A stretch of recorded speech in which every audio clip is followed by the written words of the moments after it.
What if the next Zelda game didn't take place in Hyrule at all?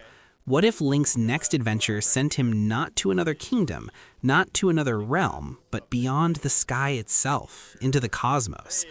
Now, before anyone jumps to conclusions, let's be crystal clear from the start. Nintendo has not announced anything like this.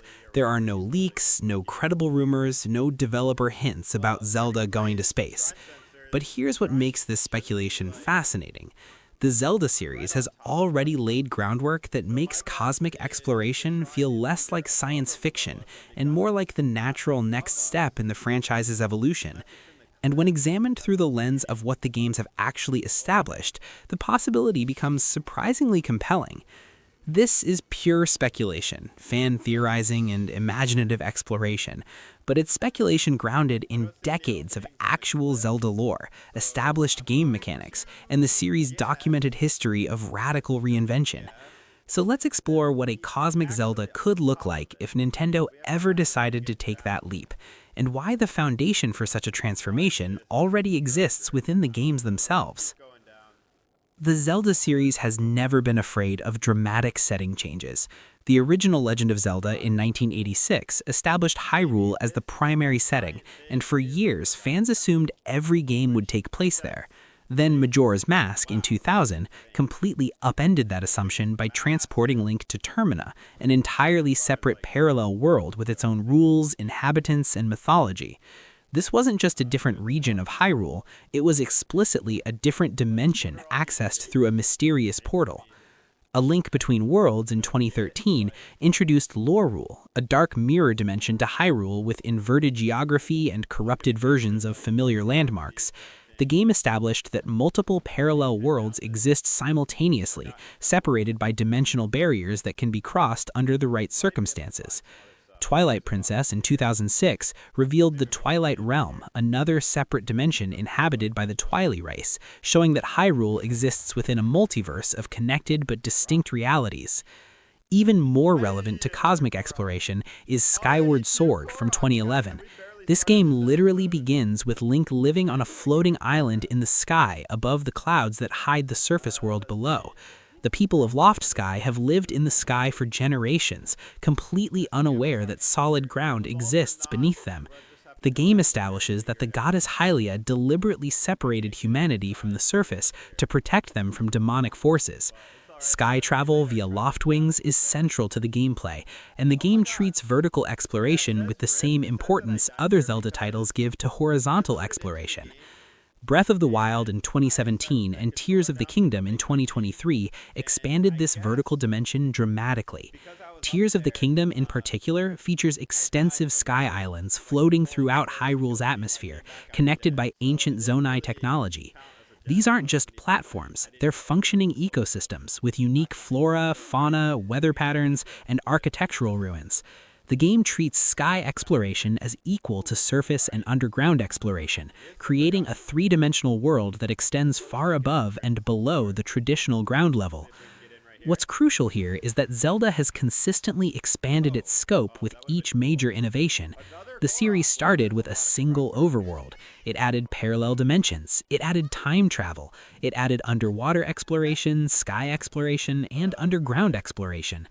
Each expansion required players to adapt to new navigation methods, new physics, and new ways of thinking about space and movement.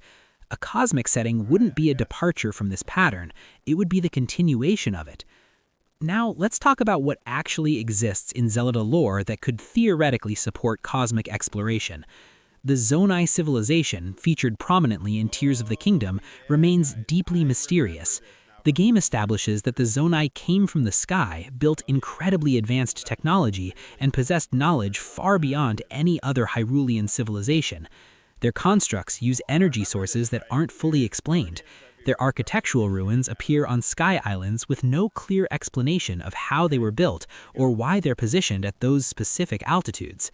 The game never explicitly states where the Zonai originated before descending to Hyrule's sky.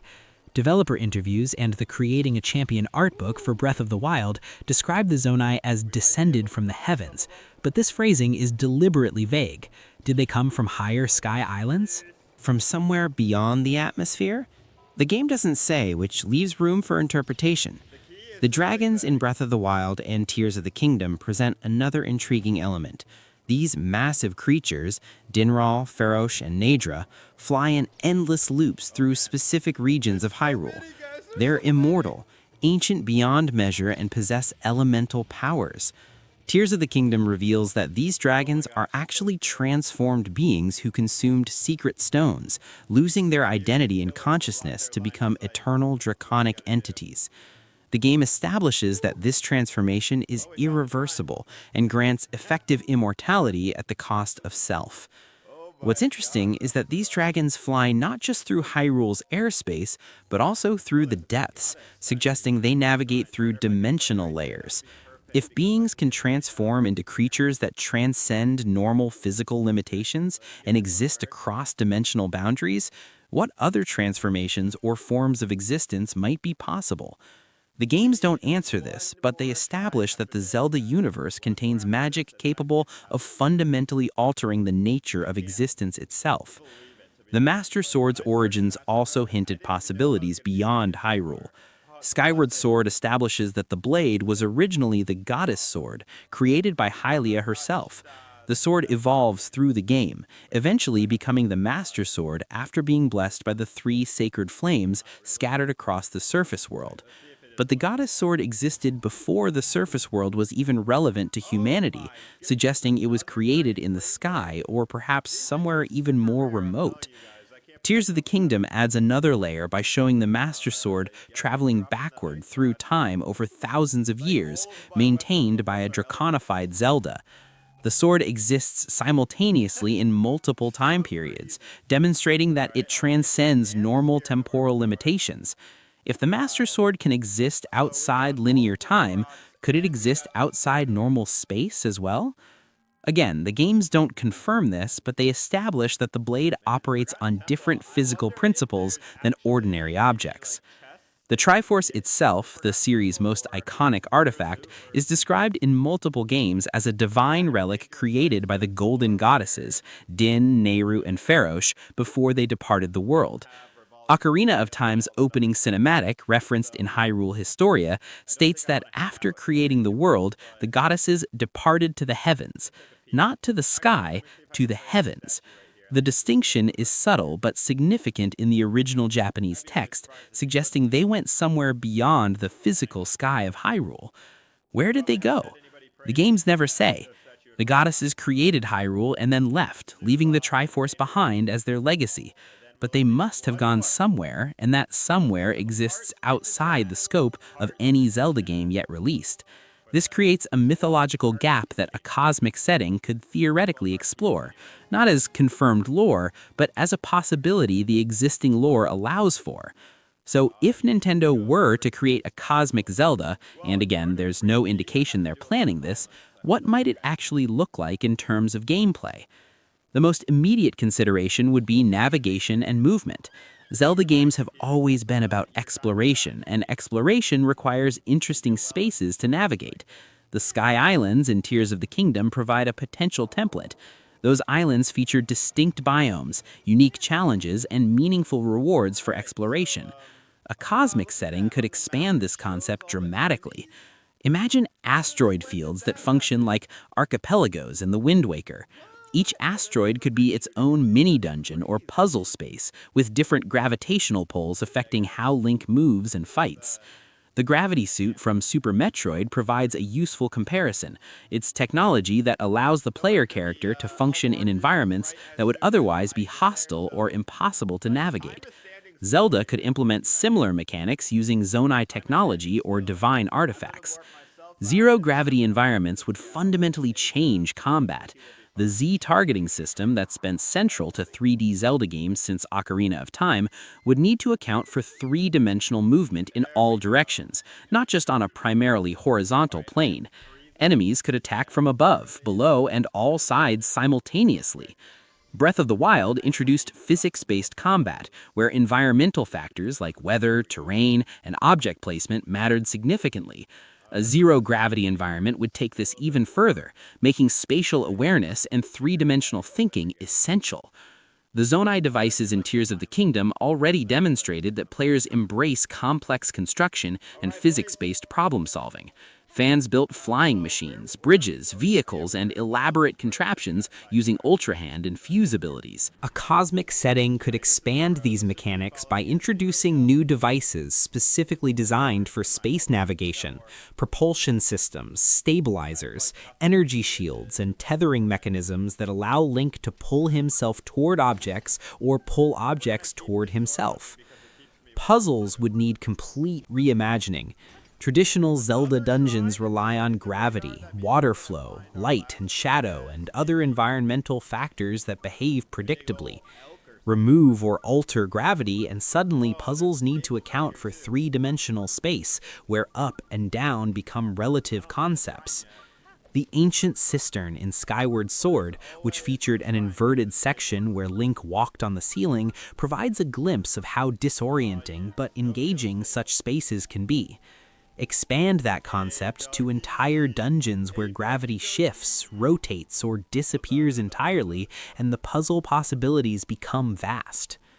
Energy-based mechanics could replace or supplement traditional tools. The Master Sword could theoretically evolve into a weapon that channels cosmic energy rather than just Fi's spirit. Breath of the Wild already established that the Master Sword has variable power levels, glowing stronger when near Malice or Guardians. A cosmic setting could introduce new forms of energy that the sword responds to, creating different combat modes for different environments or enemies.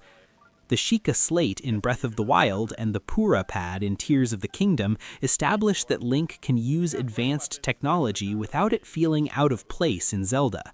A cosmic setting could feature more advanced versions of these devices, scanners that detect energy signatures, translators for alien ruins, environmental analyzers that reveal hidden pathways, or reality manipulation tools that bend space itself. Environmental hazards would shift from traditional elements like fire, ice, and electricity to cosmic phenomena, radiation fields that require protective equipment, solar winds that push or pull Link in specific directions, black hole gravity wells that draw everything toward a center point, asteroid collisions that players must predict and avoid, nebula clouds that obscure vision or interfere with equipment. The elemental system from Breath of the Wild and Tears of the Kingdom proves that Zelda players enjoy learning environmental rules and exploiting them strategically. But gameplay mechanics aren't half the equation. What about narrative? How would Link, Zelda, and the eternal conflict with evil translate to a cosmic setting?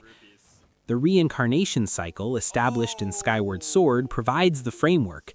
Demise's curse ensures that hatred will always return to threaten the world, and that the hero's spirit and the goddess's bloodline will rise to face it. But notably, the curse doesn't specify that this conflict must always occur in Hyrule.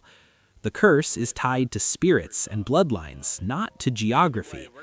If some catastrophic event, perhaps related to the Zonai's mysterious origins or the goddess's departure, forced the inhabitants of Hyrule to leave their world, Link and Zelda's spirits could reincarnate wherever Hylians ultimately settle. The conflict wouldn't end just because the setting changed. Malice, Ganondorf, or whatever form the curse takes next would follow, because the curse is attached to Link and Zelda's very existence, not to Hyrule's physical location. This could create genuinely fresh narrative stakes. For the first time in the series, Hyrule wouldn't exist to be saved. There would be no ancient kingdom to restore, no Master Sword sleeping in a forest, no Temple of Time housing the Triforce. Link and Zelda would need to forge new legacies rather than living up to ancient ones. The weight of tradition that defines so many Zelda narratives could be replaced by the uncertainty of pioneers in uncharted territory. Zelda herself could take on a more active role, which Tears of the Kingdom already began exploring. She spent the entire game as a dragon, but flashback sequences showed her as a researcher and diplomat. A cosmic setting could position Zelda as a scientist, explorer, or ambassador dealing with new civilizations or cosmic phenomena. The goddess's bloodline aspect of her character could manifest as enhanced intuition about cosmic mysteries or an ability to communicate with alien entities. Link's role could evolve as well. The silent protagonist protecting Zelda and Hyrule is well established, but a cosmic setting could reframe this dynamic. Perhaps Link becomes Zelda's guardian as she explores dangerous cosmic ruins. Perhaps they're equal partners navigating an environment where both combat and knowledge are necessary for survival. The core relationship would remain, but the context would create new possibilities for how that relationship functions. The antagonist presents the most intriguing challenge. Ganondorf has been the primary villain for most of the series, but his connection to the Gerudo people and the desert of Hyrule is fundamental to his character. Could Ganondorf work in a cosmic setting? Possibly, if the story established that he somehow followed Hylians into space, or if his malice infected new worlds. Tears of the Kingdom showed that Ganondorf's hatred can persist for tens of thousands of years, so cosmic distances might not prevent his resurrection. But a cosmic setting could also introduce entirely new threats, ancient cosmic entities that predate the Golden Goddesses, rogue civilizations with technology surpassing even the Zonai, reality-warping forces that corrupt space itself the way malice corrupts living things. Demise's curse promises that hatred will always return, but it doesn't specify the form that hatred must take. A cosmic horror-style antagonist could fulfill the curse while being completely different from any previous Zelda villain. The Triforce's role would need reconsideration. If the Golden Goddesses departed to the heavens, the Triforce, their gift to Hyrule, might have a cosmic counterpart. Perhaps the Triforce is one of multiple divine relics created by the goddesses, each left in different corners of the cosmos. Perhaps the cosmic setting reveals that power, wisdom, and courage are universal principles that manifest differently in different locations. The core mythology wouldn't need to change, just expand to accommodate a larger stage. Companion characters could be radically different. Instead of fairies like Navi or Tattle, perhaps Link encounters energy beings or artificial intelligences from ancient technology. Instead of Gorons, Zora, and Rito, perhaps there are entirely new races adapted to cosmic environments. The social dynamics that made Majora's Mask so memorable, the Deku Princess's situation, Kafei's curse, the Zora eggs, could translate to cosmic civilizations dealing with their own crises that Link becomes entangled with. Music would face interesting challenges. The Zelda series is famous for its iconic themes: Zelda's Lullaby, the Song of Storms, Epona's Song, the various dungeon themes. Koji Kondo's compositions have defined the series' audio identity for decades. A cosmic setting would need to maintain the series' musical heritage while introducing themes that evoke vastness, isolation, wonder, and the unknown. The Breath of the Wild soundtrack already experimented with minimalism and ambient sound design, using music sparingly to emphasize exploration. A cosmic setting could take this further while still incorporating familiar melodies when appropriate. The art style would be crucial. Zelda games have ranged from the realistic approach of Twilight Princess to the cel-shaded cartoon style of The Wind Waker to the watercolor impressionism of Skyward Sword to the painted aesthetic of Breath of the Wild. A cosmic setting could draw inspiration from science fantasy rather than pure science fiction. Think Studio Ghibli's Castle in the Sky or Nausicaa, rather than hard sci-fi like Mass Effect or Halo. The fantasy elements that define Zelda would need to remain visible even in a cosmic context. Imagine bioluminescent forests growing on asteroids, their light visible across the void. Imagine crystalline structures built by ancient civilizations, their architecture echoing Zonai designs but evolved into something more alien. Imagine nebulae painted in the same vibrant colors as Hyrule's various regions, each nebula having distinct visual and gameplay characteristics. The cosmic setting wouldn't mean abandoning Zelda's distinctive fantasy aesthetic, it would mean expanding that aesthetic into new territory. Now, let's address the elephant in the room. Would this still feel like Zelda? The series has survived radical reinventions before. The Wind Waker's cartoon style and ocean explorations seemed like a complete departure from Ocarina of Time's darker, more serious approach, until players discovered that the emotional core remained intact.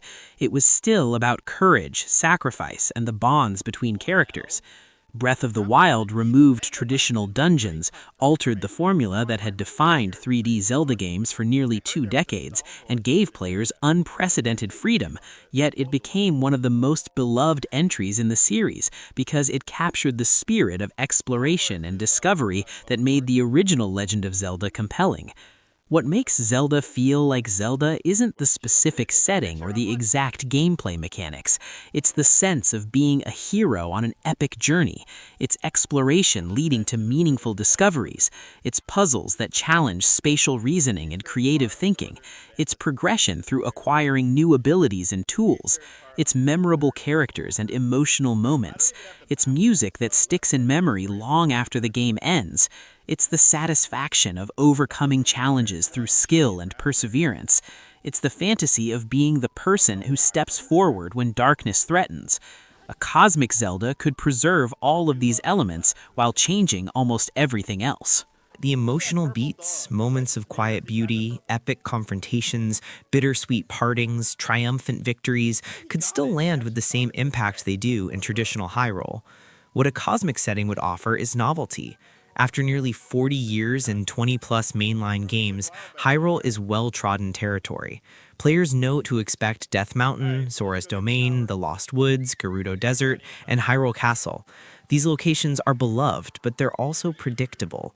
A cosmic setting would free Nintendo to create entirely new iconic locations. Instead of the fire region, there could be a star going supernova. Instead of the water region, there could be a nebula where matter exists in fluid states. Instead of the castle, there could be a massive derelict station built by an extinct civilization. The risk, of course, is that it could fail spectacularly. Zelda fans are passionate, and passion breeds strong opinions about what the series should and shouldn't be. Some fans still haven't forgiven the Wind Waker's art style 2 decades later. Some fans consider Breath of the Wild's departure from traditional dungeon design a betrayal of the series' core identity. A cosmic Zelda would inevitably face backlash from purists who believe Zelda must always be about medieval fantasy kingdoms. But Nintendo has never been a company that plays it safe. Shigeru Miyamoto, Eiji Aonuma, and the various directors across Zelda games have consistently chosen innovation over safety. They've repeatedly risked fan backlash to pursue new ideas. Sometimes it doesn't work. Zelda 2, The Adventure of Link's side-scrolling RPG elements remain divisive. Sometimes it works brilliantly. Breath of the Wild is one of the highest-rated games ever made, despite changing nearly everything about the Zelda formula. The key question isn't whether a cosmic Zelda could work. The established lore provides enough foundation, the gameplay possibilities are rich, the narrative potential exists, the technological capability is there. The real question is whether Nintendo wants to take that risk, and whether the Zelda team believes a cosmic setting serves the series' long-term evolution better than continued refinement of the Hyrule-based formula. Recent entries suggest the team is willing to experiment dramatically. Breath of the Wild eliminated linearity, fixed dungeon order, and most traditional Zelda structure. Tears of the Kingdom added underground and sky layers, creating a genuinely three-dimensional world. Both games pushed technical boundaries for Nintendo hardware. Both games trusted players with unprecedented freedom. If the Zelda team is willing to question and alter elements that had been series staples for decades, why would a setting change be off the table? Practically speaking, a cosmic Zelda would likely need to be positioned carefully. It probably couldn't be a mainline numbered entry immediately following Tears of the Kingdom, but it could work as a spin-off in the vein of Majora's Mask, a game that uses existing engines and assets but tells a completely different story in a completely different setting. Majora's Mask reused Ocarina of Time's engine and many of its character models, but created something tonally and structurally unique. A cosmic Zelda could follow the same approach, reusing Tears of the Kingdom's engine while building entirely new environments and mechanics. Alternatively, it could be a far future entry set thousands or millions of years after current Zelda games. Breath of the Wild already demonstrated that Zelda can handle massive time skips. That game takes place so far in the future that all three timeline branches have potentially reconverged. A cosmic game could be set in an era where Hyrule is ancient history, remembered only in fragments and myths, with Hylian descendants now spread across multiple worlds. The timeline wouldn't even need to be explained immediately. Skyward Sword functioned as the series' origin story years after the franchise was established. A cosmic Zelda could launch without explicit timeline placement, letting players speculate and theorize before official sources eventually confirm where and when it fits in Zelda's chronology. So, what do fans actually want from the next Zelda game? This is where speculation must acknowledge uncertainty because the Zelda fanbase is not monolithic. Some fans want a return to traditional linear dungeon progression. Some want Breath of the Wild's formula refined and perfected.